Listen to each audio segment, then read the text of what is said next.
A reading of Electric Gravity in an Electric Universe by Wolf Thornhill, Part 1 of 2. The article begins with a quote by Sir Oliver Lodge. Quote, "If a special geometry has to be invented in order to account for a falling apple, even Newton might be appalled at the complications which would ensue when really difficult problems are tackled." End quote. Gravity is the most familiar force. We are subject to it every day of our lives. Newton gave us his law of gravity, which describes its effects but doesn't explain it. "I frame no hypothesis," he wrote. Einstein wasn't so prudent when he introduced his postulates. Unfortunately, his unreal geometry doesn't explain gravity either. The usual demonstration, using heavy steel balls on a rubber sheet to represent gravity wells, relies on gravity as its own explanation. The fact that we do not understand gravity in this space age should cause alarm. Our cosmology, our view of our situation in the universe, is based on a mystery. The Big Bang is a monumentally expensive work of fiction. We missed a chance to include electricity in astronomy in the early 1900s.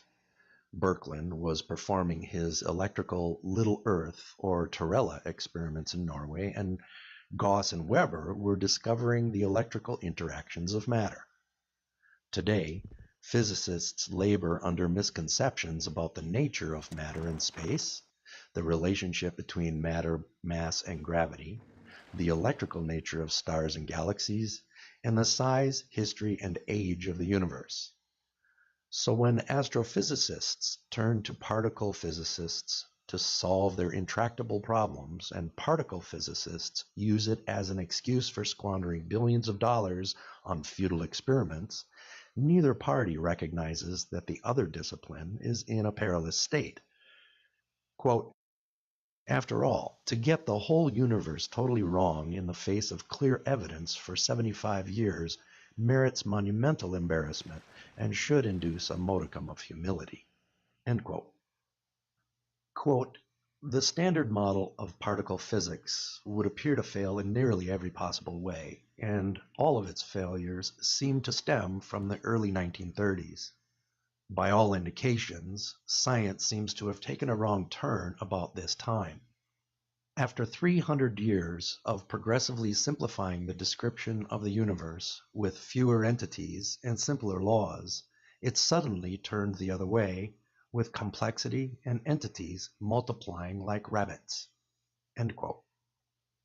Quote, "We are about to enter the 21st century, but our understanding of the origin of inertia, mass, and gravitation still remains what it has been for centuries. An outstanding puzzle." End quote. How has this situation arisen? In the 20th century, technology perfected wireless communication and computers and got man into space, while fundamental science fell deeper into a black hole of complication, illogicality, and metaphysics. I consider the principal cause has been the usurping, since Einstein, of natural philosophy and physics by theoretical mathematicians. Meanwhile, Einstein, perhaps to his credit, remained skeptical of his own work. I have always found it instructive to read what past illuminaries of science thought of a radical new idea. The free exchange of opposing opinions is later stifled by the bandwagon effect. Science, like all human endeavors, is subject to fads and fallacies. When controversy was still tolerated over Einstein's theories, Sir Oliver Lodge, a noted Fellow of the Royal Society, wrote in Nature on February 17, 1921, quote, "What is really wanted for a truly natural philosophy is a supplement to Newtonian mechanics expressed in terms of the medium which he suspected and sought after but could not attain, and introducing the additional facts, chiefly electrical, especially the fact of variable inertia, discovered since his time. If we could understand the structure of the particle in terms of the medium of which it is composed, and if we knew the structure of the rest of the medium also as to account for the potential stress at every point, that would be a splendid step beyond anything accomplished yet. End quote. This is precisely the electric universe view. Natural philosophy has withered in its confrontation with the modern fashion of mathematical metaphysics and computer games. Most of the discoveries now are merely computer-generated virtual reality, black holes, dark matter, dark energy, etc. The computer models are constructed upon a shadowy kernel of ignorance. We do not understand gravity. Einstein, in his special theory of relativity, postulated there was no medium called the ether, but Maxwell's theory of electromagnetism requires it, and Sir Oliver Lodge saw the ether as crucial to our understanding. So Einstein, in a stroke, removed any possibility that he or his followers would find a link between electromagnetism and gravity. It served the egos of his followers to consecrate Einstein's ideas and treat dissent as blasphemy. Quote, "Sometimes a concept is baffling not because it is profound, but because it's wrong." End quote. Decades later, Paul Heil wrote in Scientific Monthly, May 1954, quote, "The more we study gravitation, the more there grows upon us the feeling that there is something peculiarly fundamental about this phenomenon to a degree that it's unequal among other natural phenomena. Its independence of the factors that affect other phenomena and its dependence only upon mass and distance suggests that its roots avoid things superficial and go down deep into the unseen, to the very essence of matter and space." End quote. This sentiment has been echoed down to the present, but few are listening. The problem is worsened by the particle physicists who indulge in their own virtual reality, inventing virtual particles to transmit forces. If they could understand the structure of the particle in terms of the medium of which it is composed, and put flesh on the metaphysical bones of quantum theory, we should be much further advanced. Sir Oliver Lodge deserves to be heard once more. Quote, "It may be that when the structure of an electron is understood, we shall see that an even-powered stress in the surrounding ether is necessarily involved. What I do feel instinctively is that this is the direction for discovery, and that what is needed is something internal and intrinsic, and that all attempts to explain gravitation as due to the action of some external agency, whether flying particles or impinging waves, are due to failure. For all of these speculations regard the atom as a foreign substance, a sort of grit in the ether, driven hither and thither by forces alien to itself. When someday we understand the real relation between matter and ether, I venture to predict that we shall perceive something more satisfying than that." End quote. In 1950, Faraday performed experiments trying to link gravity with electromagnetism that were unsuccessful. However, his conviction remained. Quote, "The long and constant persuasion that all forces of nature are mutually dependent, having one common origin, or rather being different manifestations of one fundamental power, has often made me think on the possibility of establishing, by experiment, a connection between gravity and electricity. No terms could exaggerate the value of the relation they would establish." End quote. Faraday's estimate of the importance of such a connection still stands. Today, there are a number of scholars pursuing this obvious line of inquiry. After all, the electrical and gravitational forces share fundamental characteristics. They both diminish with the inverse square of the distance. They are both proportional to the product of the interacting masses or charges, and both forces act along the line between them. Gravity acts in proportion to the mass of an object. What do we mean when we refer to mass as an object? One of the most astonishing features of the history of physics is the confusion which surrounds the definition of the key term in dynamics, mass. Early in the 20th century, numerous textbooks equated the mass of an object to its weight. That equation led to confusion because it doesn't explain why the mass of an object we measure on a weighing machine, gravitational mass, is identical to the mass of that object when we push it, inertial mass. When it was found that atoms are composed of charged particles, there were attempts to explain mass in terms of electromagnetism.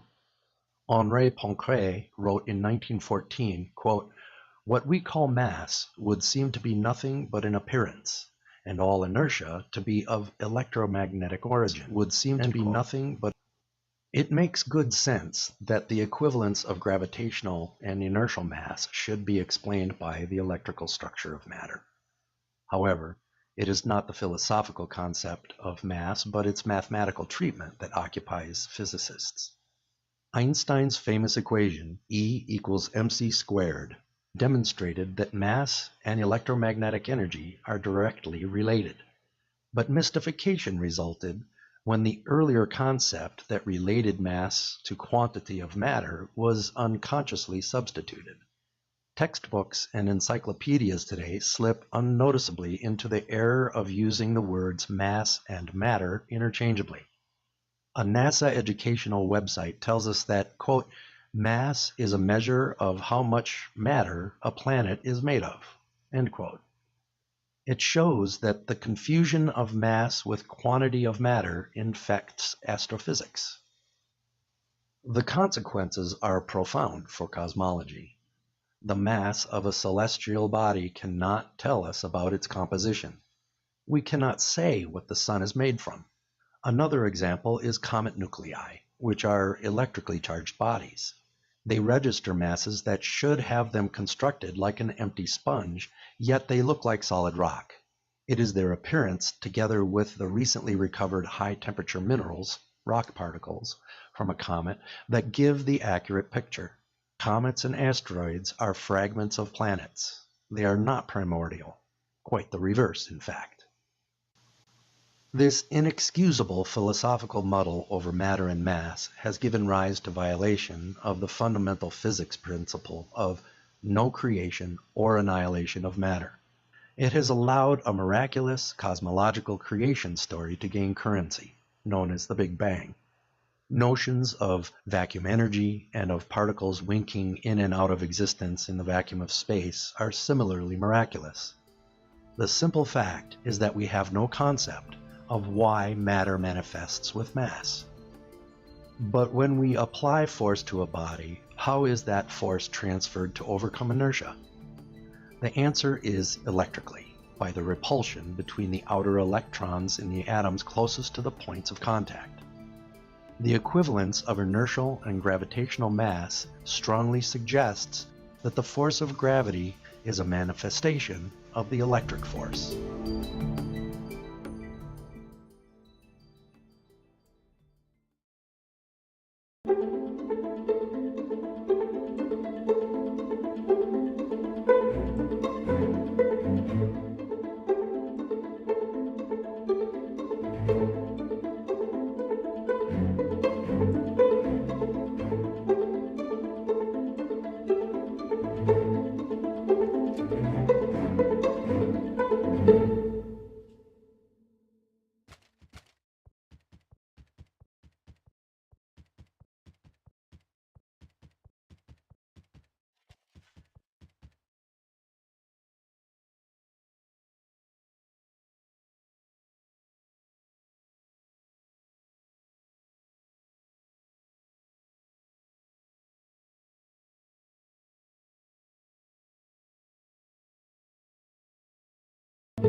Astronomers have observed what they call a young rogue planet that appears to be growing at an impossibly rapid rate.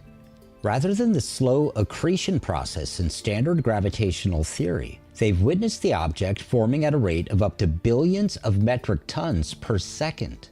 Both the object's astonishingly rapid growth and other physical features blur the theoretical line between a planet and a star in conventional theory. The object has been observed in a star-forming complex 620 light-years away. As described in a recent Science Alert report, not only is this the highest growth rate ever recorded for a planetary mass object, it is exhibiting behavior only ever seen before in growing stars and brown dwarfs. Yet it's just 5 to 10 times the mass of Jupiter, well below the 80 Jupiter lower mass limit for stars, and the 13 Jupiter lower mass limit for brown dwarfs. Astronomers measured a peak accretion rate of about 6 billion metric tons per second, and the burst persisted for at least 2 months. A lead investigator said of the findings, "This is the strongest accretion episode ever recorded for a planetary mass object." Now, the following statements in the Science Alert report are of self-evident significance for the electric universe community. Everything looked pretty standard until late June, when the object abruptly brightened.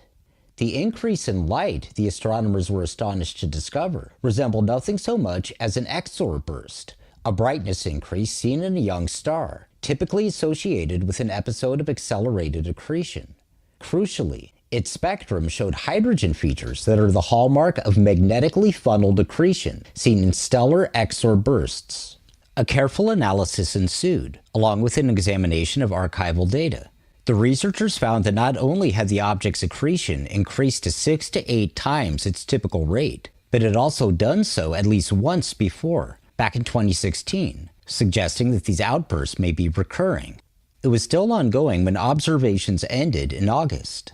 Now, for members of the electric universe and plasma cosmology communities, terminology like, quote, magnetically tunneled accretion leaves one wondering if astronomers have literally never heard of the well-documented electrical discharge phenomenon called the Z-pinch, or Bennett pinch. Hannes Alfvén proposed that the Z-pinch is the process by which stars form, along lines of electric currents flowing through the interstellar medium. I don't need to remind longtime viewers that the images of star-forming filaments reveal characteristics that can never be explained gravitationally. The filaments are of a constant or near-constant width, across distances up to light years. In an electric universe, both star and planet formation happen exponentially more rapidly than in gravity-centric cosmology. And for several years now, the discoveries affirming this outrageous prediction have grown with increasing rapidity. As we reported several months ago, astronomers have observed what appear to be fully formed planets about the disk of a so-called protostar, which is a star that is no more than several thousand years old. While the glacially slow process of planet formation by gravitational accretion might take 1,000,000 years, the observed growth rate of 6 billion metric tons per second is self-evidently a stunning affirmation of electric universe theory. Now, Wal Thornhill, the chief proponent of the electric universe theory, argued that gas giant planets also form by the electromagnetic Z-pinch. In fact, we need to take a moment now and reconsider some of the fundamental concepts thought to delineate planets and stars.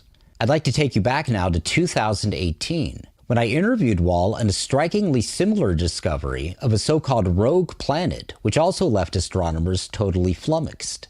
This planet was not accompanied by a parent star, and it likewise blurred the line between a gas giant and a brown dwarf star. It was said to be about 12 times more massive than Jupiter, and yet its magnetic field was about 200 times stronger than Jupiter's. Investigator Greg Hallinan said of the object's stupendous magnetism that it, quote, presents huge challenges to our understanding of the dynamo mechanism that produces the magnetic fields in brown dwarfs and exoplanets, and helps drive the auroras we see. Of course, this statement assumes that astronomers' beliefs about the cause of auroras and magnetic fields are actually correct. It happens that the Juno and Cassini missions to the respective gas giants, Jupiter and Saturn, completely undermined astronomers' beliefs about both. Jupiter's magnetic field was found to be twice as powerful as astronomers had previously estimated, and the atmospheric phenomena we observe, including fixed polygonal cyclones at the respective north and south poles of both gas giants, are remarkable affirmations of the incoming Birkeland currents, which induce the magnetic fields and the X-ray auroras on both planets. As Wall explained in our 2018 interview, in electromagnetically accreted nebular clouds, gas giant planets form along the same Birkeland current filaments as do stars. As the mass of the bodies along a filament increase, the snaking motion of the filament leaves them behind. It is then that, quote, electrogravitic capture takes place, which forms the amazingly varied exoplanetary systems that continue to puzzle astronomers. However, some of the newborn bodies will not be captured, and yet they are not rogue or orphaned, having not escaped from a parent star. Such bodies are hard to detect, Wall explained, because the electrical energy they intercept from the galaxy is much lower than bright photospheric stars. And in an electric universe, there is no lower limit to the size of a body that can accept electrical energy from the galaxy. In standard astronomy, brown dwarf stars are considered too massive to be planets, and yet not massive enough to sustain the nuclear fusion of hydrogen in their cores. However, again, in the electric universe, the power source is not any internal action, but an external Birkeland current. Let's take a listen to Wall in his own words, as he dissects the theoretical constraints thought to delineate planets and stars. The light of a red star is due to the distended anode glow of an electrically low-stressed star. Our Sun's more compact red anode glow is seen briefly as the chromosphere during total solar eclipses. Beyond the heliosphere and the Sun's electrical domain, Jupiter-sized bodies are classed as brown dwarf stars, and since the glowing plasma sheath is far larger than the body within, the standard mass luminosity calculations are misleading. Their light has nothing to do with the imagined surface of a cooling, failed star, which may be one reason why brown dwarf masses are notoriously difficult to measure. In December 2008, NASA published a report, Astronomers Find the Two Dimmest Stellar Bulbs, in which the luminosity of a brown dwarf was theoretically too high for its measured temperature. The report reads, "Something was puzzling. The brightness of the object was twice what would be expected for a brown dwarf with its particular temperature. The solution? The object must have twice the surface area. In other words, its twins, with each body shining only half as bright, and each with a mass of 30 to 40 times that of Jupiter. Both bodies are 1 million times fainter than the Sun in total light, and at least 1 billion times fainter in visible light alone." In December 1999, I wrote in Other Stars, Other Worlds, Other Life? The apparent size and colour of an electric star is an electrical phenomenon. If Jupiter's magnetosphere were lit up at opposition, it would appear the size of the full moon. The light of a red star is due to the distended anode glow of an electrically low-stressed star. Red giants are a more visible and scaled-up example of what an L-type brown dwarf star might look like close up. Circling back now to the impossibly rapidly accreting so-called rogue planet, I implore everyone, be they supporters of the electric universe theory or not, to consider the discovery in the largest possible context of evidential data. The fact is, it's now clear that it does not take 1 million years to form a planet or a star, and therefore, the theoretical history of our own solar system, as well as every star and exoplanetary system that astronomers observe, must now be radically reconsidered. In a comparison of the respective theoretical predictions of gravity-centric cosmology and the electric universe, a planet or star accreting at up to 6 billion metric tons per second is an overwhelming, slam-dunk victory for the electric universe. Magnetism is the product of electric currents, and it is the electromagnetic scavenging effect of the Z-pinch along Birkeland current filaments that produces both stars and gas giant planets. I think it was important for us to hear Wall discuss these facts in his own voice. providing a visceral link to a teacher whose insights continue to illuminate our journey toward a better understanding of this electric universe.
A reading of Mars and the Grand Canyon by Wal Thornhill. The article begins with a statement by Carl Sagan. Quote, "The ultimate objective of comparative planetology, it might be said, is something like a vast computer program into which we insert a few input parameters, perhaps the initial mass, composition, and angular momentum of a protoplanet, and the population of neighboring objects that strike it, and then derive the complete evolution of the planet." End quote. From the Solar System, Scientific American, September 1975. First law of computing: garbage in equals garbage out. Most people would think that experts agree on an explanation for the formation of such a grandiose sight as the Grand Canyon. Surprisingly, that isn't so. It is an enigma. The latest attempt to figure it out occurred at the Grand Canyon Symposium 2000. The Colorado River is generally held responsible for carving the canyon. However, even before the Glen Canyon Dam stemmed its awesome desert floods, the river seems hopelessly inadequate to have formed such a geological spectacle. The Colorado River flows west from the Rockies and encounters a raised plateau known as the Kaibab Upwarp. Instead of turning away from that barrier, it continues through the plateau. How could it do that? The river is much younger than the Kaibab Upwarp, so it could not have progressively cut the canyon even if the land rose very slowly. In any case, most of the material that was removed from the canyon seems to be missing, according to a report from the symposium, leaving little evidential support for the original theory that a simple progression of water erosion formed the canyon we see today. Since the 1930s and 1940s, geologists have searched for other explanations: that the canyon once drained to the southeast, reversing the route of the present-day Little Colorado, then joining the Rio Grande and into the Gulf of Mexico. When problems arose with that explanation too, it was proposed that it once flowed northeast along the present-day side tributaries such as Cataract Creek. Now let us consider a 21st century solution to the question of how the Grand Canyon was formed, based not only on earthly evidence, but also on data returned by space probes and produced by more than a century of experimental and theoretical work in plasma laboratories.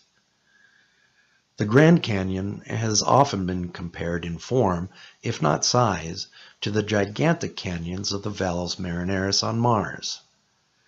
Because of these similarities, it was initially thought that Valles Marineris was caused by massive water erosion at some earlier, supposedly wetter epoch in Martian history. That idea has been abandoned because the evidence for water erosion and ponding in Valles Marineris is missing. The favorite explanation now is that the surface of Mars has opened up with a gigantic tectonic rift, rather like the East African Rift Valley. Rifting is usually accompanied by volcanism caused by increased heat flow from the interior, yet major volcanic features are lacking in Valles Marineris.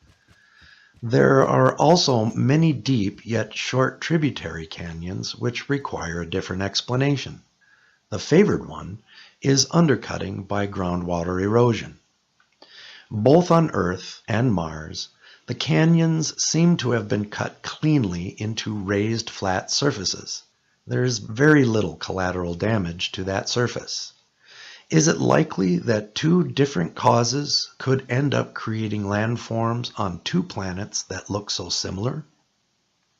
At the heart of geology and planetary studies is a reasoning process called abduction. It is a form of logic whose major premise is certain and minor premise is probable. Then let us consider the question of flowing liquid erosion.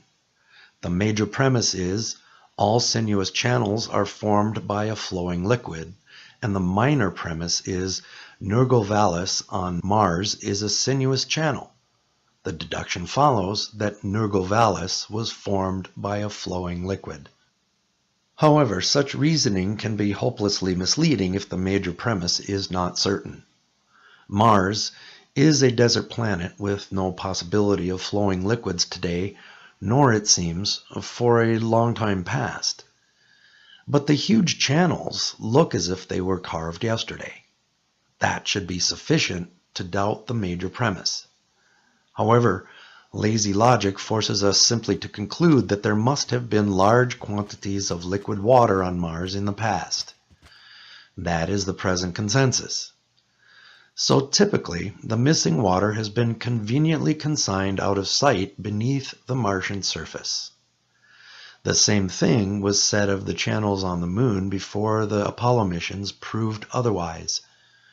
Once again, this incurious approach has led to huge expenditure on new spacecraft to detect subsurface ice on Mars. What if the major premise is completely wrong?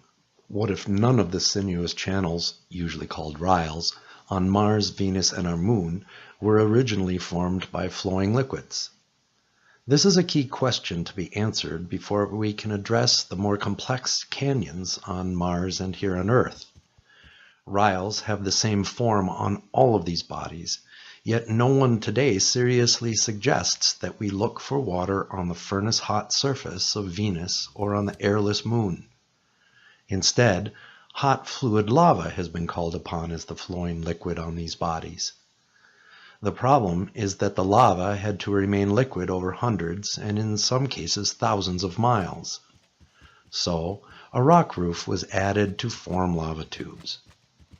But some of those roofs needed to be miles wide. Some riles on the Moon and Venus are wider than the longest lava tubes on Earth, and the rock roofs had to collapse later to expose the channels. There is no rubble from collapsed roofs in any of the riles. The riles are cleanly chiseled into the surface. The lava is supposed to have flowed billions of years ago on the Moon and only millions of years ago on Venus. A good example of a lunar rile photographed in great detail by the Apollo astronauts is Schroeder's Valley. The channel looks brand new. Once again, the liquid that is supposed to have cut the channel is missing. There is no lava outflow. Lava cannot seep into the ground and be hidden as water can. Something is wrong with this picture. The major premise must be wrong. There are many more mysterious features of these channels. Their wider outflow end is higher than the narrow source end, as if whatever formed them was not responding to gravity. In flagrant breach of that law, some run both uphill and down with no sign of the damage that might be expected if the topographical changes were due to later vertical movement of the terrain. Others cut through mountain ridges as if they were not an obstacle. Unlike rivers, riles often run in parallel. Some have circular craters along their length. Others seem to be formed from a continuous series of pits. Most terminate on a crater. Because of the many craters found in and around them, dating the Riles by crater counting makes them appear older than the surface they cut into. The channels are often much more sinuous for their width or slope of the surface than would be expected if they had been carved by a liquid. Some have a smaller, more sinuous channel in the floor of the larger channel. Some have flat floors and steep walls. Others have a deep V-shaped cross-section. Tributaries, if any, are often short, end in a circular alcove, and join the main channel at near right angles. To explain these, on worlds with water, recourse is usually made to underground water flows that remove soil and cause collapse and progressive headward erosion of the channel. Many channel floors show traverse markings or small ridges. On Mars, they have been described as sand dunes. Many channels have material heaped up on each side to form levees. These are neither catchment areas nor systems of feeder streams sufficient to carve the often gigantic main channels or tributary streams. The source and sink of the water remains invisible. And the question remains, where did the eroded soil go? Quote, "The real actors on the stage of the universe are very few, if their adventures are many. The most ancient treasure, in Aristotle's words, that was left to us by our predecessors of the high and far-off times, was the idea that the gods are really stars, and that there are no others. The forces reside in the starry heavens, and all the stories, characters, and adventures narrated by mythology concentrate on the active powers among the stars who are planets." End quote. Giorgio de Santillana and Hertha von Deschent in Hamlet's Mill. Quote, "The thunder god is regarded as the most powerful of all the gods in the heaven and earth, since the effects of his anger are so terrible and so evident." End quote. Christopher Blinkenberg in The Thunder Weapon in Religion and Folklore. The answer has been available for 30 years. It was provided by an engineer, the late Ralph Jurgens of Flagstaff, Arizona. In a brilliant series of papers that would not be published in a mainstream scientific journal, he showed that flowing liquids are not adequate or even necessary to explain river-like channels on planets and their moons. He showed how the strange features of these channels could be simply scaled down and matched against the kind of damage caused by powerful lightning strikes on Earth. So even if Mars had surface moisture in the past, its vast channels were not carved by rushing water. When we look at the pattern of a lightning scar on Earth, we see the features of sinuous riles in miniature. Electrical phenomena exhibit the same forms from the scale of centimeters to the scale of thousands of kilometers. In fact, it has been shown in high-energy electrical experiments that the same patterns of behavior can be scaled up yet another 100 million times. Because of this, the forms of scars on insulators and semiconductors and/or the surface erosion of sparked machined objects seen under microscope can be used as analogs of electrical scarring of planetary surfaces. Plasma cosmology can do inexpensive, controlled experiments on Earth to answer puzzles that have plagued planetologists for decades. Without a shadow of a doubt, Valles Marineris is an electrical arc scar. It bears the hallmarks, writ large, on a planet's face. Jurgens identified it as such 30 years ago from the early Viking orbiter spacecraft images. Quote, "To me this entire region resembles nothing so much as an area sapped by a powerful electrical arc advancing unsteadily across the surface, occasionally splitting in two, and now and then weakening so that its traces narrow and even degrade into lines of disconnected craters.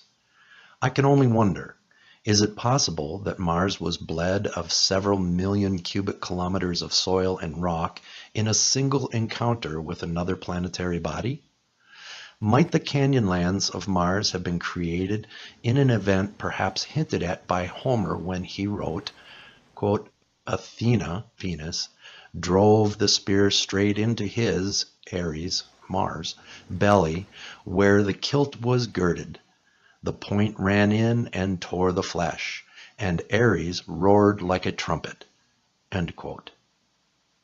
Juergen's explanation requires a dynamic recent history of the solar system entirely different from the one we have been taught to believe.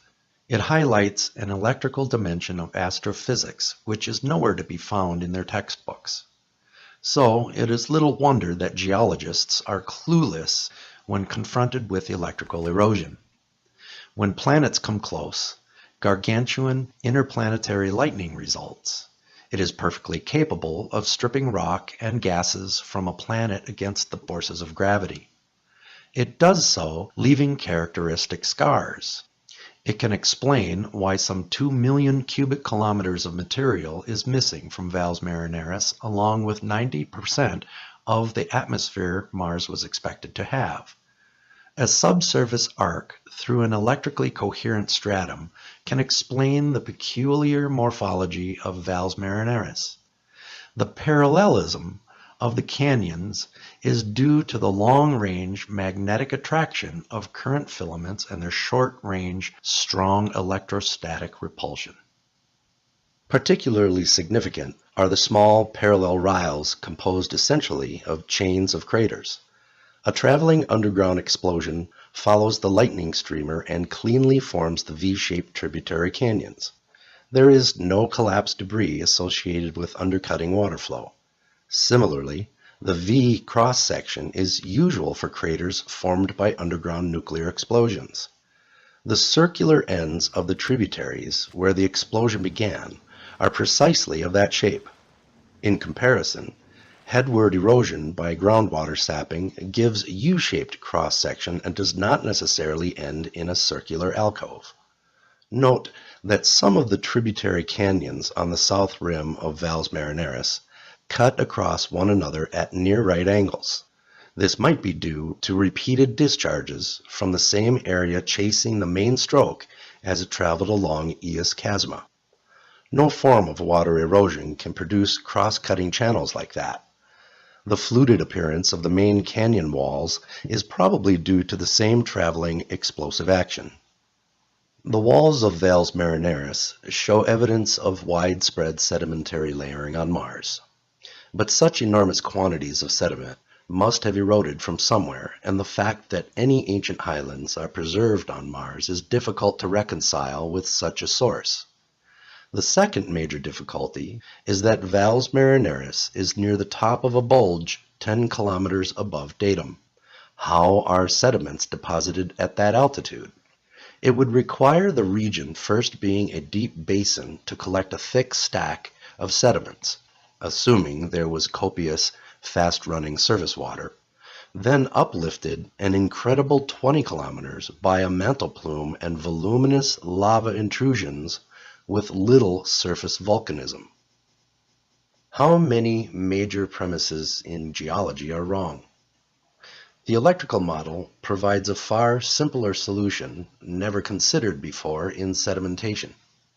The material removed electrically from one body in a cosmic discharge is transferred in large part to the other body. That creates widespread surface layering.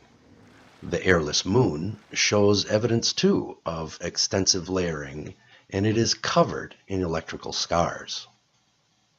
The arguments for the electrical sculpting of Valles Marineris apply equally to the Grand Canyon. These major features on two very different planets look so similar for the simple reason that the same forces created them. Water was not involved in the process. Let us note the similarities. The Grand Canyon is on a high plateau. The tributaries are deeply incised, short, and tend to end in rounded alcoves. The tributary canyons of Ius Chasma are strikingly similar to those of the Grand Canyon. The material excavated from the Grand Canyon seems to be missing. On a watery Earth, the Colorado River simply took advantage of the sinuous channel carved by the subsurface cosmic lightning. The edges of the Grand Canyon are sharp and do not show much erosion into the mile-deep valleys. That argues for a very recent formation. Geologists cannot decipher the history of the Grand Canyon because their training never envisaged electrical erosion as a result of interplanetary thunderbolts. Nor did it teach that thick strata and anomalous deposits can be dumped from space in hours. Interplanetary electrical forces can raise mountains, twist and overturn strata, dump oceans onto land, preserve shattered flora and fauna in the rocks, all in a geological instant. But since Lisle, geologists have managed to lull us all into insensibility with vast time spans and piecemeal explanations for each morphological feature of the landscape. The question that should be asked is whether the slow causes they invoke are sufficient to the task they are asked to perform. Fossils do not form under normal circumstances. The sharp outlines of mountains and the tortured strata within them look like still frames from a dramatic action movie. And when it comes to assigning ages, cosmic thunderbolts cause radioactivity, change radioactive decay rates, and add and subtract radioactive elements. So the assumptions underpinning the rickety edifice of geological dating will need re-examination without prejudice. Geologists are between a rock and a hard place because the main claim of geology of being a hard science has come from its bold claims to chart the history of the Earth. But it is clear that the chart they have been handed by cosmogonists and the clock bequeathed by the physicists are equally worthless. It is interesting to find that NASA and the SETI Institute have set up a base camp on Devon Island, Nunavut Territory in the Canadian High Arctic for the scientific study of the Houghton Impact Crater and its surroundings. The joint study is known as the Houghton Mars Project because the unexplored island is considered a Mars analog. Mars analogs are sites on the Earth where geologic features approximate those encountered on Mars. Devon Island has channels described as glacial meltwater networks. Several types of valleys resemble those seen on Mars.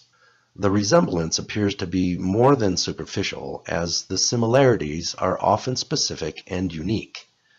They have been compared to the tributary canyons of Valles Marineris, and are claimed as perhaps the clearest evidence for episodes of sustained fluid erosion on Mars by water. However, they present many unusual characteristics that cannot be explained by water erosion. 1. The valleys are spaced apart with large undissected areas between valleys. 2. The valleys display open, branching patterns with large undissected areas between branches. 3. Branches often have ill-defined sources, but mature in width and depth over short distances relative to the size of the network. 4. Branches maintain relatively constant width and depth over long distances. 5. Branches split and then rejoin to form steep walled islands. 6. Branches have V-shaped cross-sections which transition to larger U-shaped troughs with steep walls and flat floors. 7. Channels on valley floors are absent or poorly expressed. Their scale also varies over an order of magnitude. Here we have a different explanation from geologists for essentially the same morphological feature. The Devon Valley networks are merely interpreted to be glacial meltwater channel networks formerly lying under an ice sheet. Some valleys do have a little ice in them today. However, the arguments for their formation by the action of ice makes little sense. It suggests that glacial melting on a cold desert planet formed some Martian valley networks, which is hardly helpful. The strong similarities between the Devon Valley networks and the tributaries of Valles Marineris, like that of the Grand Canyon to Valles Marineris, is simply because they were formed by the same process, a cosmic electric discharge. All of the unusual features listed above are expected in cathode erosion. Even the nearby Houghton crater is to be expected, for the same reason that Ryles on other planets and moons are associated with craters and often have more craters than the surrounding landscape. The Houghton crater is simply the scar of a cosmic thunderbolt like practically every other circular crater in the solar system. So NASA is correct in their choice of analog, but wrong in their attribution of causes. In light of more than a century's research in the field of plasma cosmology and the 20th century discoveries of the space age, we can confidently propose the celestial thunderbolt as a common cause of the formation of canyons and riles on rocky planets and moons.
Welcome.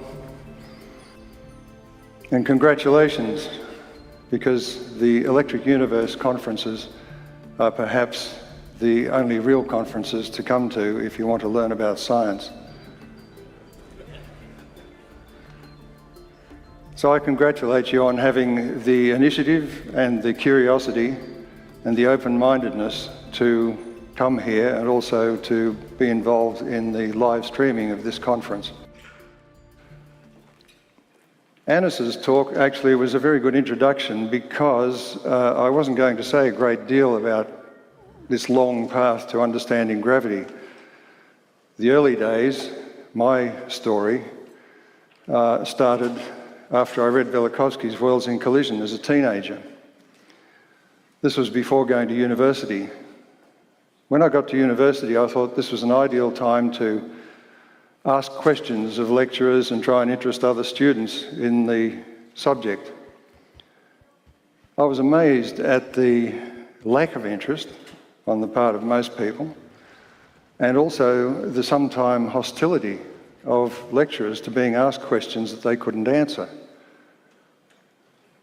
This caused me, as a science undergraduate, to look in the shelves of the library in the sections on the myths and legends and stories of peoples from around the world. And it was there that I became convinced that Velikovsky had made a leap forward, and he'd posed questions which must be answered. They couldn't be ignored. The response, of course, of the astronomy community was that what Velikovsky proposed, that Venus was a comet, that Mars moved close to the Earth in historic times, was absolutely impossible. It disobeyed Newton's law. So it was in 1979, long after, I visited Velikovsky at his home, and my question to him was, and this was based on the hostility towards his idea that he could break Newton's law, what is it we don't understand about gravity? And he was kind enough to give me a slim volume where he had written, back in the 1930s, Cosmos Without Gravitation. And in that, he actually looked at the behaviour of matter in trying to produce gravity. And this is quite distinct from the way it's being done right now, which is mathematical, purely mathematical. So that gave me an idea, and also I had formed the opinion that science had left the rails 100 years ago, and that to regain the path forward, the path of discovery, we had to go back to get to the future. We had to go back to the classical physics approach, the great experimenters, those who had intuition about the behaviour of matter, and also to revisit Newton himself.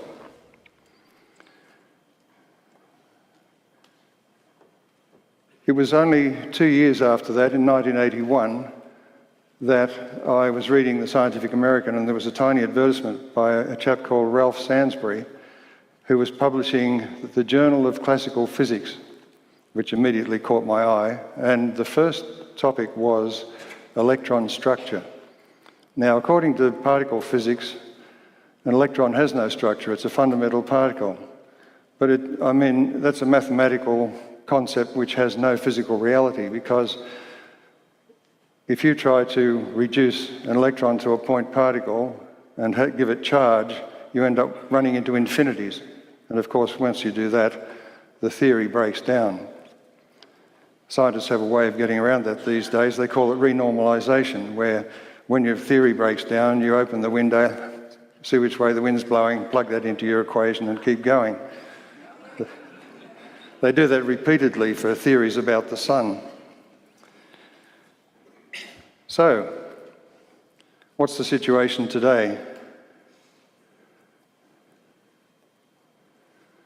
And this is a statement by Martin Rees, the former Astronomer Royal and Fellow of the Royal Society, well-known figure. It's one of the few things I agree with that he has said. He asked the question, what causes gravity and mass? These questions still baffle all of us. Rather than the end of science being nigh, in other words, we're almost at a theory of everything, we are still near the beginning of the cosmic quest. And I agree with that.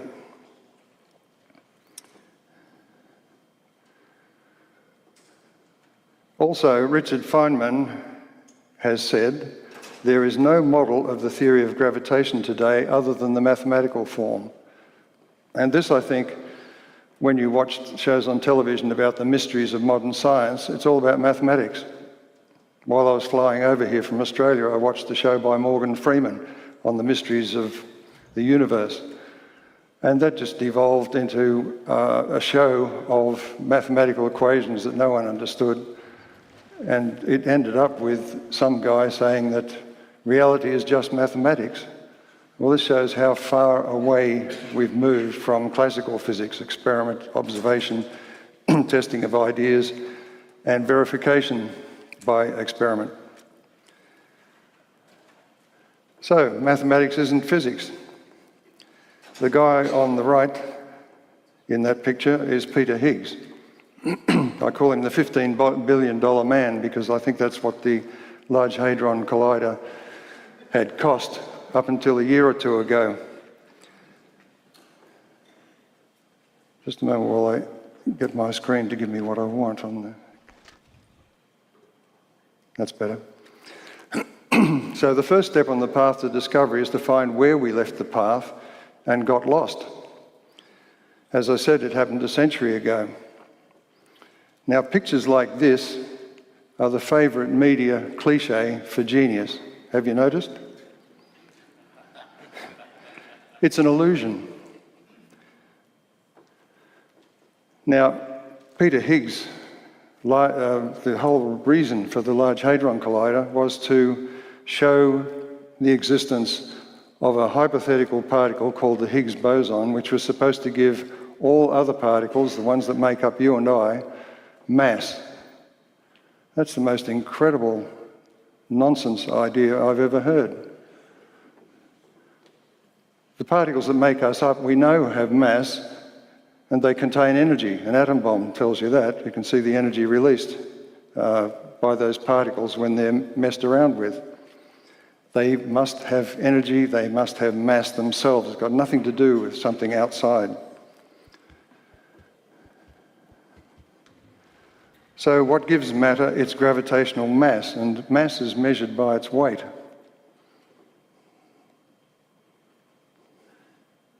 So the phenomenon of mass relies on understanding gravity. You push or lift a mass and the mass is the same. Why is that so? Whatever the mechanism involved, it must be the same in both cases. And when you push something, what's happening, really?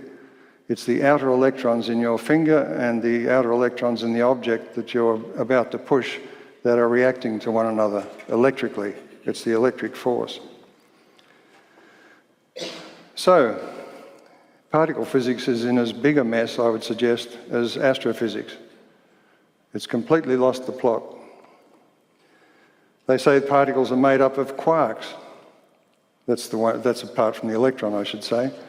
But these quarks you can't see because, why? We're told they're confined within the nucleus, so you can't see them. This is a typical trick of both astronomers and planetary scientists who, when they're explaining where magnetic fields come from, it's always hidden out of sight inside the body. There's no concept of it being due to something on the surface or exterior to the body. So the Large Hadron Collider didn't confirm the Higgs boson concept. It found something. Whatever short-lived matter resonance it hinted at has nothing to do with the question of why matter has mass. It's totally irrelevant. The answer has to be found in the structure of matter itself, not some external cosmic treacle particle called the Higgs boson. Meanwhile, gravity is lost in the mystic rubber sheet of a non-physical fourth dimension. You've all seen that picture of the rubber sheet, which has got a heavy object on it, and so it sort of forms a funnel. That's using gravity to explain gravity, because you will not form a funnel unless gravity is pulling that mass downwards. What's more, this is supposed to be warp space. Nothing is going to fall down that hole if you were to place it on that funnel. There is no force involved. Space can't exert a force. So, here's an equation. Everyone, I think, has seen it. It's the most easily identifiable equation in physics. What does it mean? It says that energy is somehow tied up in matter, but energy and mass are undefined in terms of matter. So what does mathematical equality mean? This is the point. An equation is a way of describing reality, and it's a shorthand. Unless you know exactly what those symbols mean and what they entail, you cannot even explain what the equal sign means. That's a mathematical symbol. What does it mean physically? If you haven't got an answer, you have no understanding, and that's the situation in physics right now. And instead we witness this crazy search for a mythical boson beast to impart mass from outside. Clearly, what this equation is telling us is that energy, mass, and the speed of light are all properties of matter. You have to repeat that until it sinks in. And of course, when I say that, it means that the speed of light depends on a medium. If there's no medium, there is no light transfer. It's not possible. And c is supposed to be a universal constant, one of these physics constants. But it depends on the medium, which means the vacuum is a medium. And Einstein did away with that medium. He discarded what they called the ether. That was the medium through which light was supposed to move. Maxwell's equations require it. Einstein discarded it and never said how he could do that and get away with it. It's been found that the speed of light is not a constant. It varies. So what happened? They now define the meter in terms of the speed of light, so they forced it to be a constant. So even though an equation works, it describes reality sufficiently so that you can build things and do science, so to speak. Unless a physicist can explain the meaning of each symbol and operator on the board in real physical terms, plain language, the equations remain merely descriptive with no real meaning. Newton was honest. He said he had no explanation for his law of gravity. However, he made the mathematician's mistake of raising it to a universal law. In that way, the math game can continue and you can invent dark matter and black holes or any other unobservable fairy at the bottom of the garden to keep the fictional story alive. And this is what's happened. So we don't understand gravity. Newton described it with his equation, force equals the gravitational constant, big G. You multiply that with the masses of two objects. The question is not answered.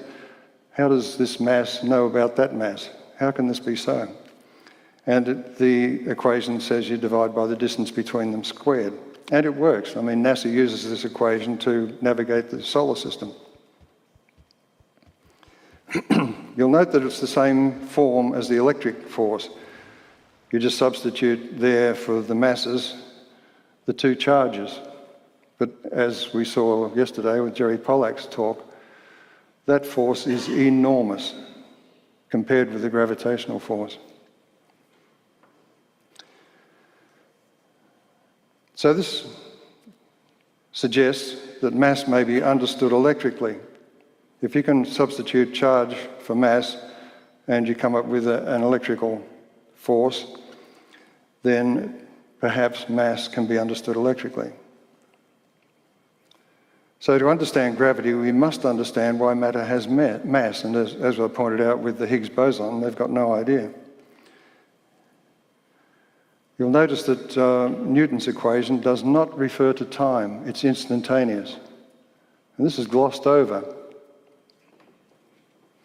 In the electric universe, however, this instantaneous connection is absolutely essential for coherence of atoms, so that they're stable particles, for coherence of planetary systems, so that the Earth knows where the sun is right now, and in galaxies, so that you can form a spiral. If the stars on one side have no idea where the other stars are until 100,000 years later, how do you form a beautiful spiral?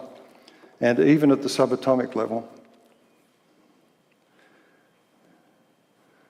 Now this universal gravitational constant, big G, has the peculiar dimensions, and this is a mathematical term, it has nothing to do with the three dimensions of space, of length, mass, and time. But time has no length or direction in space. This is where you can get this confusion when the word dimension is used. And you get into all sorts of mystical talk. In fact, I would suggest that it was science that started the kind of New Age ideas where people talk about extra dimensions and so on. In the electric universe, there's no need for that. The universe can be as wonderful and mysterious as we observe in the three physical dimensions we have, but that goes much deeper.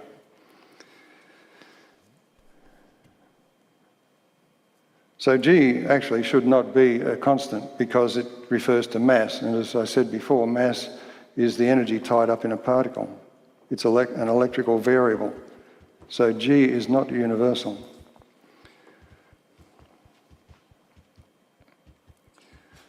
That means that big G, which we measure on Earth, is neither universal nor a constant. And in fact, it's the worst defined constant in physics. Every time it's measured, it's different, and even using the same equipment, it varies.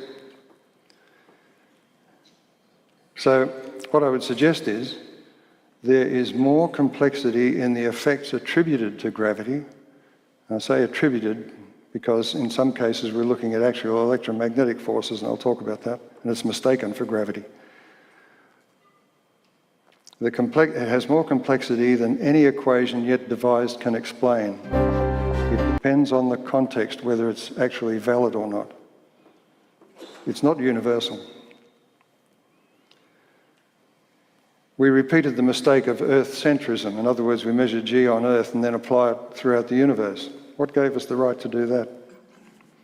So we have selective blindness towards conflicting evidence, and we invent dark matter and dark energy, all this stuff.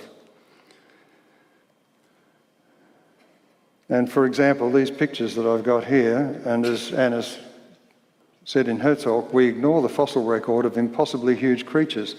The ultrasaur, in today's terms, would have weighed 180 tons. And the maximum force exerted by any muscle is independent of body size and is the same for the mouse as the elephant. In the antediluvian world, 350-pound flying creatures soared in skies which no longer permit flying creatures above 30 pounds or so. And the ultrasaur's neck in today's gravity would have caused a 430,000 foot-pound torque where it attached to the body. Even a steel girder of the same mass as that neck would have sagged under that weight.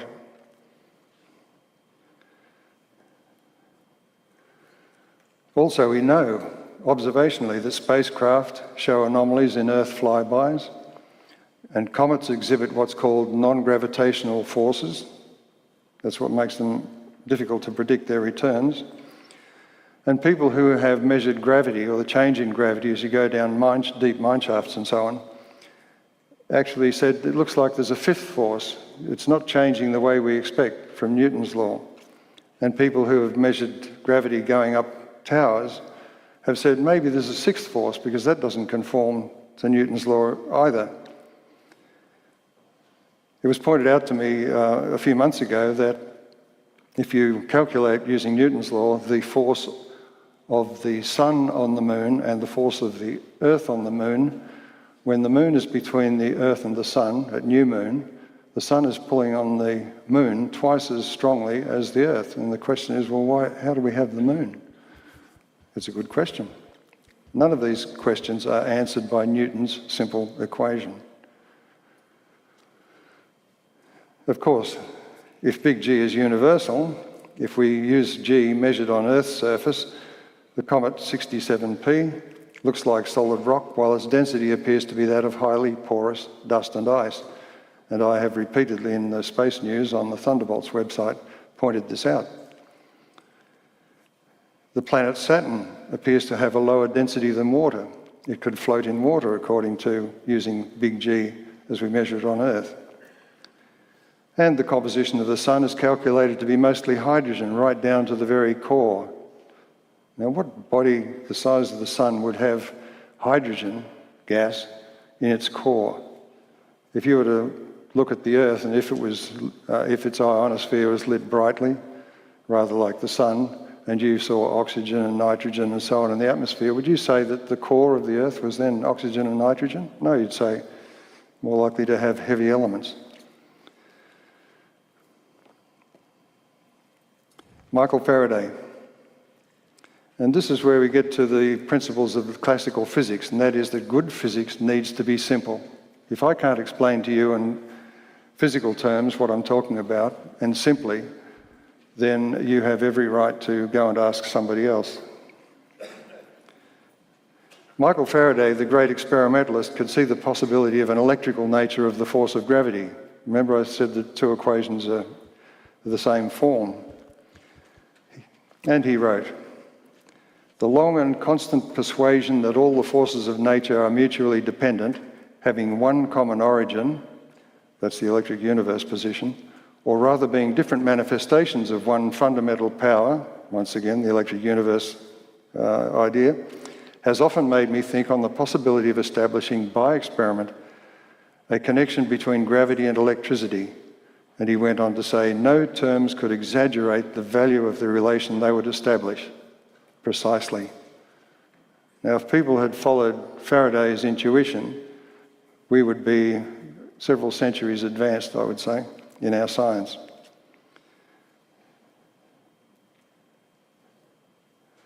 But of course, this poses the key question. The electric force is both attractive between opposite charges and repulsive between similar charges, but gravity seems to only attract. Why is that so?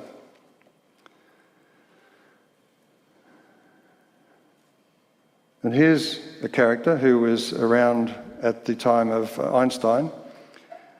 Sir Oliver Lodge was a British physicist and writer best known for his contributions to the development of wireless telegraphy. He perfected a radio wave detector and the heart of the early radio telegraph receiver. He was the first person to transmit a radio signal 1 year before Marconi did, and received international recognition for his work.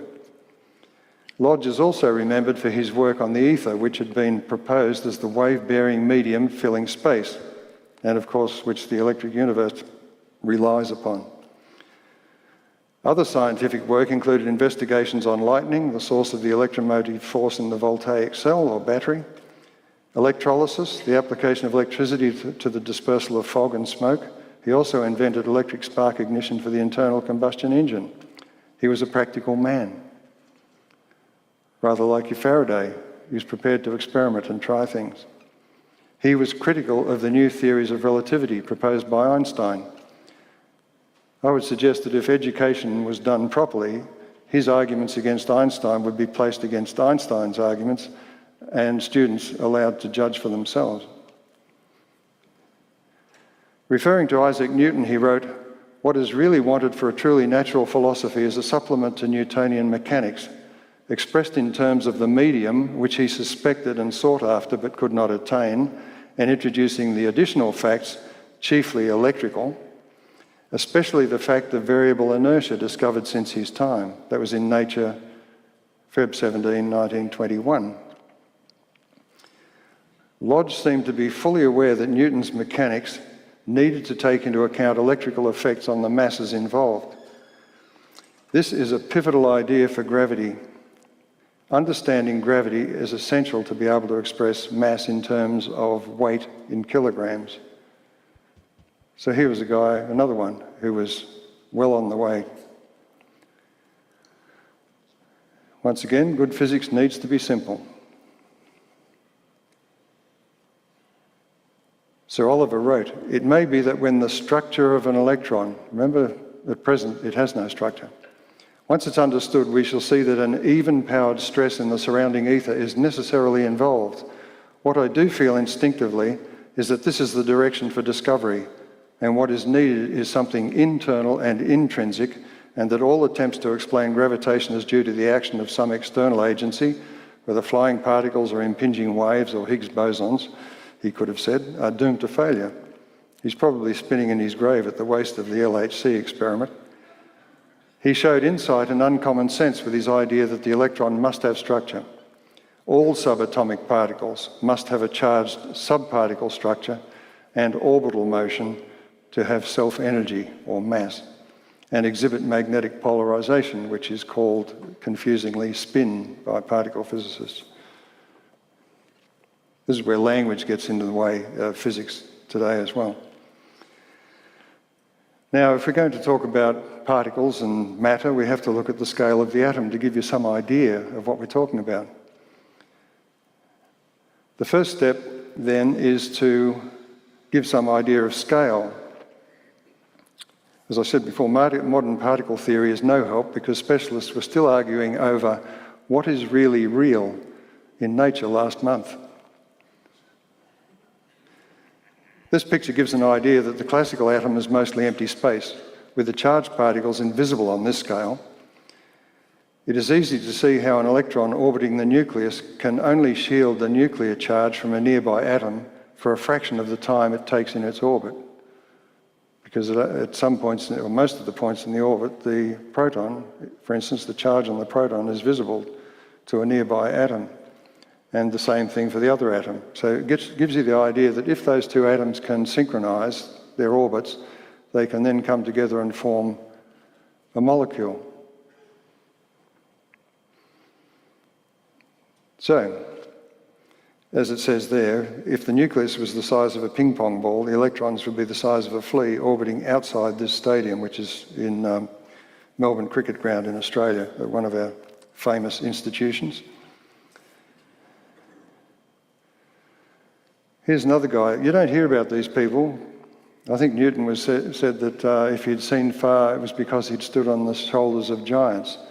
I would suggest that you have to be very careful in your choice of giant because he may be facing the wrong way. These are the people who should be in our science education curricula. Fritz London was a philosopher of science, a visionary logician and dedicated theoretician. In 1930, Fritz London explained the weak attractive dipole electric bonding force between atoms, known as the van der Waals dispersion force, or it was named after him also as the London force, which causes gas molecules to condense and form liquids and solids. In other words, planets and you and I and everything in the visible universe. The London force originates in oscillating electric dipoles caused by slight distortion of otherwise electrically neutral atoms. So here we're talking about the kind of stuff that the Earth and the planets and the sun and that are made up of. The tiny electric dipoles arise because the charges within the atom are separated, as shown in the last slide, by effectively a huge distance. The electric dipoles resonate, as I said, they sort of tune into each other and orbit in such a way that they combine. It's always attractive, just like gravity. So there's a clue. So, in fact, Fritz London said that it seems that gravity may be this kind of interaction between neutral matter. So it seems that the clue about the real nature of gravity has been available to chemists who are not interested in gravity and unavailable to astrophysicists who are not concerned with physical chemistry or electricity. Obviously, gravity has the distinction of being much, much weaker than the force between atoms, the London force. But that should be a clue. We are bonded to the Earth by a similar but far weaker version of the London force between atoms. And here we get into the idea of repeated patterns in the electric universe. So like gravity, the London force is always attractive and operates between electrically neutral atoms and molecules. Very much like gravity. So we talk about matter and mass. So the second step on the path to discovery about what gravity really is to look at the particles that make up matter. Newton's law multiplies the masses of two objects together, so the first requirement is to define what is meant by mass. The electron is defined as a fundamental indivisible particle, but it must be a composite of smaller orbiting charged particles, shown here in blue, to store energy. The energy is stored by the motion of those charged particles with respect to one another and also with respect to all other particles in the universe. The same goes for all subatomic particles. It doesn't matter what it is, including the neutrino. The neutrino also is included. And there was a report that I got yesterday that they have now shown that the neutrino has mass. Now, the very idea that it didn't have mass meant that it couldn't have been a real particle anyway, because there was no such thing as a particle with no mass. The problem then was that, according to the standard particle, or standard model of subatomic particles, the neutrino doesn't interact with the Higgs field, as it's called. That meant that there was something seriously wrong with the standard model. So what has happened? They've said, this gives us the opportunity to modify the standard model. In other words, please send more money.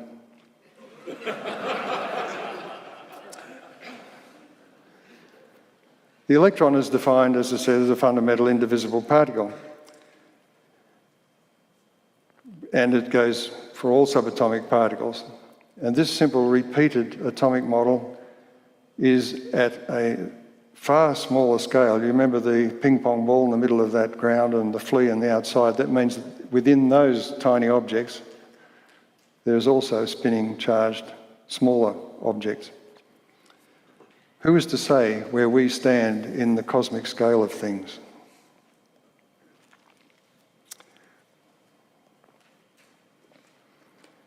Now, Ralph Sainsbury, who was the fellow I mentioned earlier who published this idea of electron structure, showed that you could actually derive the magnetic force from this structure. In other words, it's a version of the electric force, and gravity from this structure. It's another weak form of the electric force. So here we are, we're doing what classical physics was designed to do, simplify.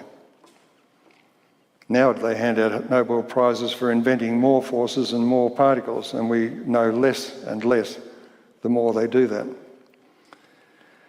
Ralph Sainsbury, though, said if you calculate the speed of these orbiting little subparticles inside the electron, it's phenomenally faster than the speed of light. He calculated that if those tiny little subparticles were to be released from the electron, they could travel from here to the far side of the Andromeda galaxy in 1 second. This comes back to Newton's law, which doesn't involve time. In other words, it says it's instantaneous. Well, that kind of speed is instantaneous on our scale and on a galactic scale. Tom van Flandern did his own astronomical calculations to point out that the Earth orbits the Sun and it knows where the Sun is right now. And it's fairly easy to determine that. And by using a more stringent test, he calculated that the speed of gravity exceeded 20 billion times the speed of light. So the difference between that and Ralph Sainsbury's was about the order of 1,000 times. Ralph Sainsbury's is probably more accurate. So the electric force between matter, particles, must operate instantly on our scale of things for the electron to be stable. But something comes out of this is that once you have the speed of information exchange almost infinite, then time is universal. Time has nothing to do with Einstein's clocks. Clocks are physical things. They're made up of atoms and so on, and their environment can change the way they tick. So to use the clock as a surrogate for the concept of time was completely inadmissible. So Einstein's special theory of relativity, I'm afraid, is discounted immediately. So, Newton was right. Gravity is effectively instantaneous. And Einstein strayed from the path to discovery by postulating the speed of light as the maximum speed for information transfer. When he did that, he disconnected everything. He made an unworkable universe. To have a workable universe, all of the components of the universe must know what all the other components are doing in real time. The difference between this idea and Einstein's is rather like you drop a pebble into a pond and you pick up the sound wave, which is a compressional direct wave. It's much faster than the ripple itself, which takes time. Light is a ripple. It takes time to pass through the ether, the medium, to the receiver. That's enough of that. With the real meaning for mass, we can attempt to give real meaning to energy as represented by the equation that everyone has seen but no one understands. Energy is charged matter in motion relative to the charged matter in the rest of the universe. That's the first physical definition I think you'll ever see, because if you look up encyclopedias and textbooks, they give examples and how one changes from one form to another. They don't actually explain at a fundamental level what it is. That's that one. Electromagnetic energy is stored in the resonant orbital structure of all subatomic particles. It's matter in motion.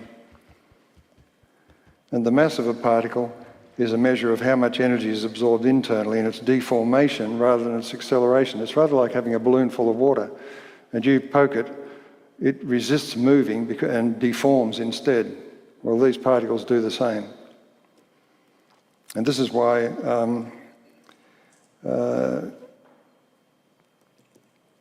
what was his name again?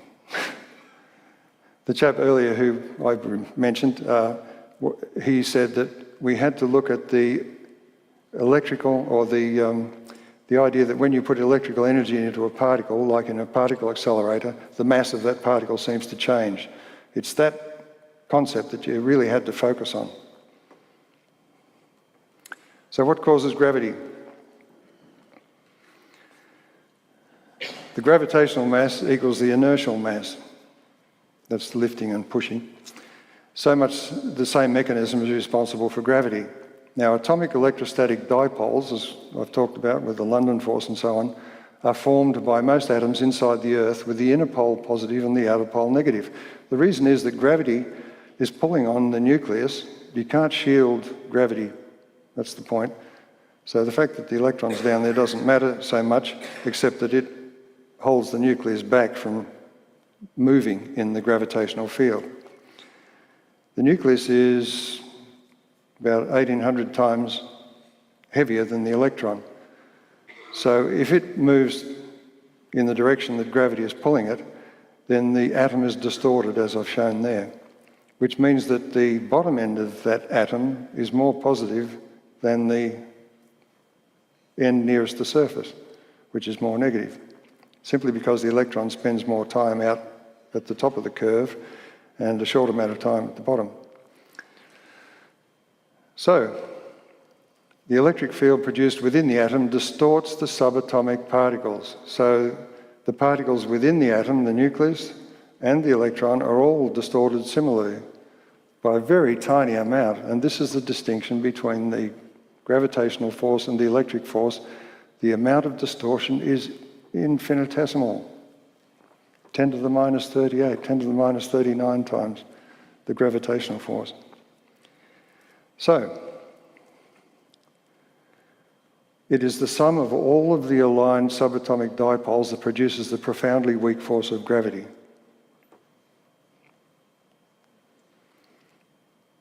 And the fact that they're held by the molecular forces, which is far stronger, means that the atom can't move, the nucleus just sits there and everything's in balance, but there is this weak electric dipole force which is transferred through the body. And gravity cannot be shielded electrically because this dipole force, it's like a whole string of magnets. And if you have a string of magnets on a slippery surface and jostle them around, they'll all connect one to the other, a chain of them. And this is exactly the similar process here. Now, here we go. Gravity has two poles like a bar magnet. And this answers the question about why is gravity always attractive? It's because we stand on the surface of the Earth. And this is the third step on the path to the discovery. Gravitationally induced atomic dipoles set up an internal gravitational field that is weakly repulsive. You've got all of the positive ends of these dipoles facing one another inside the Earth. So on stars and planets, the attractive force between atoms is strong enough to hold these tiny dipoles in place. They can't fall. And so the internal pressure inside these large bodies, like planets and so on, is relieved. There is a kind of anti-gravity effect inside, and this is probably why measurements taken down deep mine shafts don't conform to Newton's law. All stars and planets in the universe repel each other with an inverse square law force because this is like a charged particle. It may have significance for understanding charged particles themselves. It suggests even lower levels of structure. Now this is interesting. I mean, all stars and planets in the universe repel each other. Newton's attractive force has a limited sphere of influence.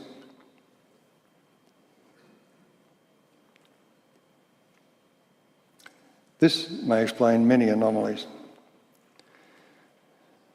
In fact, as I mentioned, the mines and towers and the fifth and sixth force, the complex structure and odd features of an inner core found inside the Earth by seismologists may have an explanation based on such a model.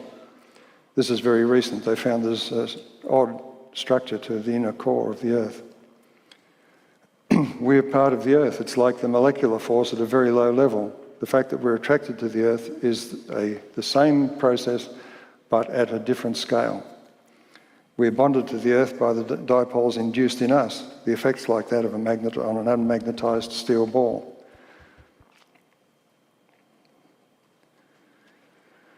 We therefore assumed that gravity is always attractive, and also it's a mistake to assume that G, measured on Earth, is a universal constant. It depends on the polarization of the Earth itself, and that can be varied by adding or subtracting charge from the surface. The mass of a body varies with its surface charge. So when the thunderbolts of the gods were hurtling around and the planets were on orbits which meant that they came close to one another and enough to exchange charge strongly, the masses were changing. So gravity repels. This is an odd idea, but it's not new. In fact, Newton considered it as a possibility because there was a theory which seemed to work.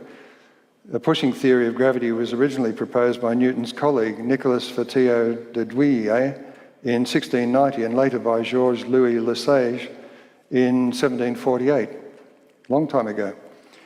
They said that an omnidirectional flux of small particles permeates space and tends to push objects together, and because they mutually shield each other, it gives the effect that looks like gravity, and mathematically it works. It was known later as the Fréteau-Lesage theory and was considered seriously by many scholars, including Newton, but was discarded for very good reasons. If you have particles impacting a body, you're releasing energy, and the energy to keep the Earth in orbit around the Sun would have been enough to vaporize it. However, more recently, let's catch up here, Halton Arp, also known as the modern Galileo, discovered intrinsic redshift of quasars, and Anna's talked about that. And he came up with, once you get rid of this redshift equals speed of recession, which gives you the distance, once he got rid of that, he found out that the universe was fairly static, but then he had a problem. If it's static, how can that be so if gravity is an attracting force? Everything should be falling in towards one another. But he didn't observe that. So he actually, as he said here in this paper, he had an observational requirement to consider what he called Lesage gravity, this pushing gravity. He said, for many years I never questioned the obvious fact that the masses attracted each other. The attraction was so blatant that it required no thought. And this, unfortunately, is the situation in astronomy right now. It requires no thought. But then observations of galaxies and quasars forced me to accept the fact that extragalactic redshifts were primarily intrinsic and not the result of recessional velocity in an expanding universe. So he went on, it is interesting how the crumbling of one fundamental assumption can have reverberations throughout the whole underpinning of science. I have the greatest respect for that man. He was prepared to go wherever the observational requirements led him. The sign of a real scientist. This is the Hubble Ultra Deep Field of 2014, an exposure time of 600 hours. It's merely the visible part of what's pushing in on us. ARP showed that these faint redshifted objects are not distant objects necessarily. So even though this is a deep field, it doesn't mean that they're far away. This is just looking with very long exposure at things, the redshifted objects in there are relatively close. They're mixed up with all of the bright nearby stuff. In other words, there was no Big Bang. I mean, the Big Bang was just a religious rewrite. So, astronomy has a massive problem. With repulsive gravity, collisions tend to be avoided. But the problem is for astronomy is that with attractive gravity, all you have is attraction, collisions, and explosions. That's why a Big Bang was necessary in the beginning. You'll notice in this picture too, there are no lightning bolts. That's a grave mistake. Is there a method to stabilise the chaotic nature of a many-bodied gravitational system? And this was alluded to also by Annis. What happens to orbits if we vary the mass of a planet electrically, remembering the dinosaurs and the sudden change? Well, as we've seen, and with the Birkeland currents and so on, we can transfer electric currents through plasma. And of course, the solar system is bathed in the solar plasma. And here the electric universe model meshes with the plasma universe and all of the peer-reviewed literature on plasma cosmology. Now, I've presented this in more detail, and it's available on YouTube, so I won't go into detail here, but the idea is to show that the radius of the orbit of a planet of mass, say M1,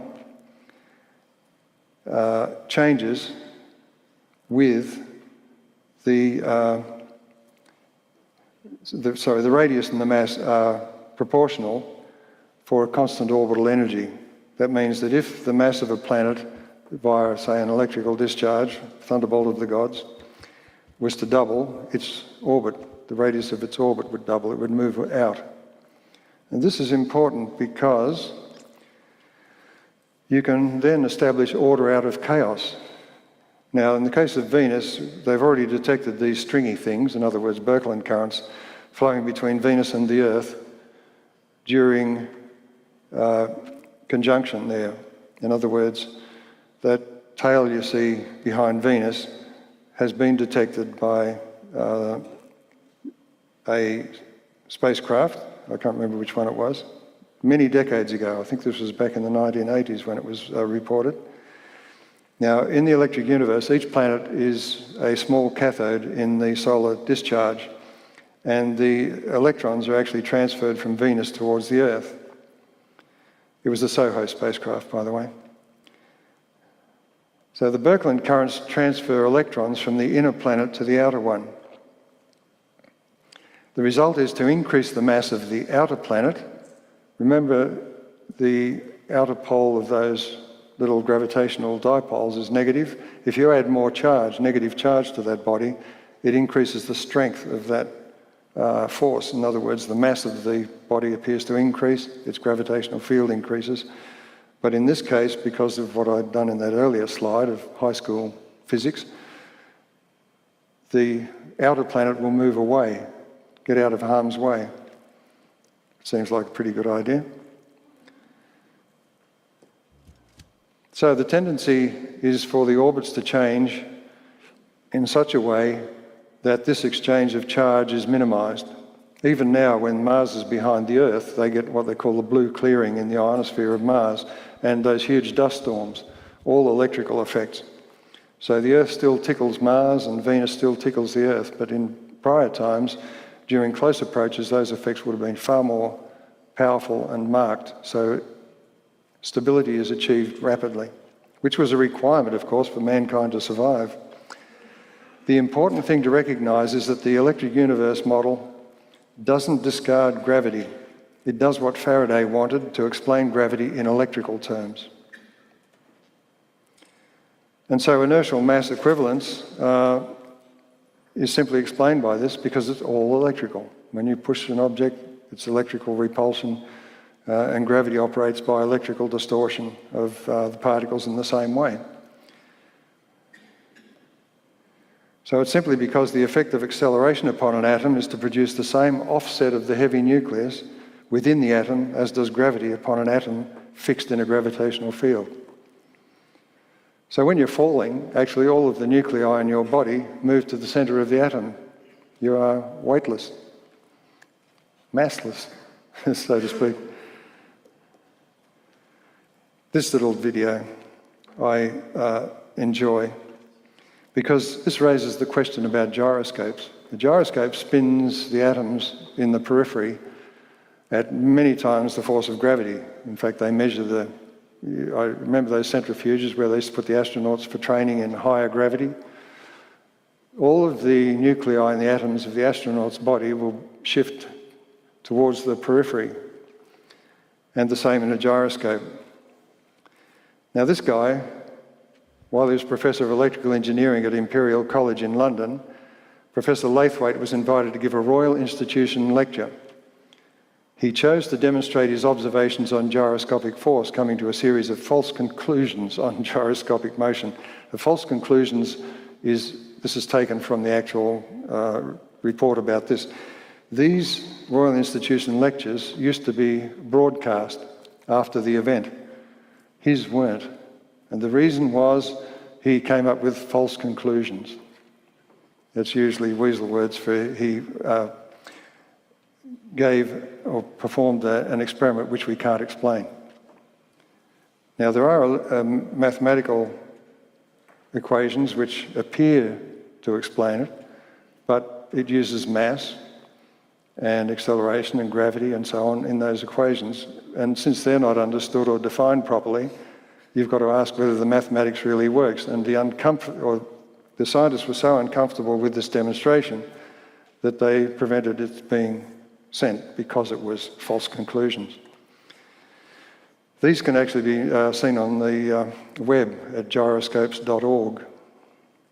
But here's an opportunity to analyse gyroscopic motion from a new physical standpoint, and doing so may give clues to defeat gravity using materials science as well as physics. The offset of the atomic nuclei in a spinning gyro may be many times stronger than that induced by Earth's gravity, and of the opposite polarity, because here the outer part of the gyro is more positive. It's the positive end of the gravitational dipole.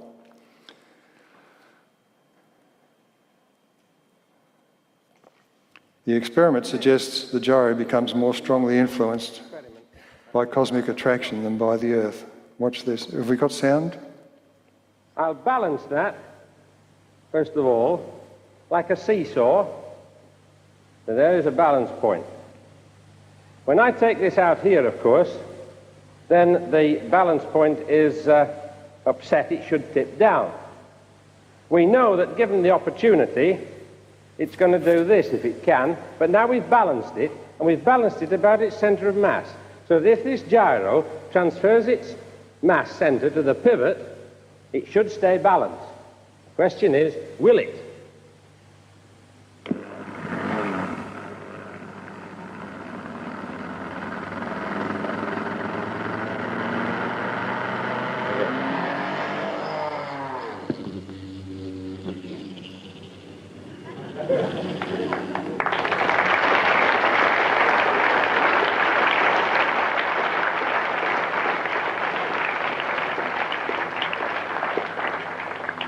Let those who say I cannot make a body appear lighter than it is come and pull holes in that one.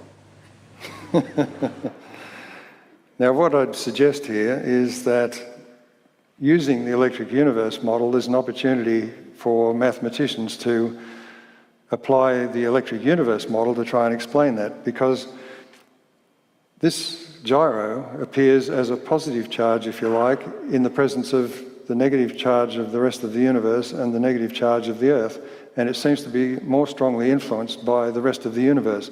Maybe this is why you can use gyroscopes for inertial guidance. They tie themselves to the rest of the universe. And also with these experiments which show an apparent loss of weight, they may be better understood using the electric universe approach.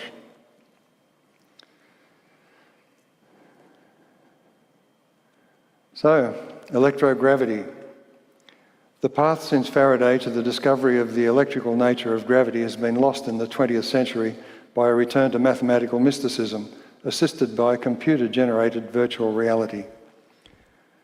The path is regained, as Peter Modell, who I think may be here in the audience, he writes in his book, Making Sense, by describing carefully our experience of processes that deliver meaning, we can arrive at an understanding of what is involved.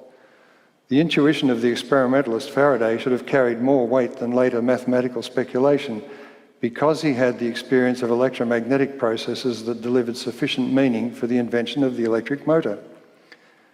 Electric currents in plasma naturally form repeated rotating patterns of matter from galaxies to stars and rotating weather systems on Earth. Science needs to be simple. Resonant orbital systems of charged particles at different levels of scale within the atom may account for the nuclear force, magnetism and gravity.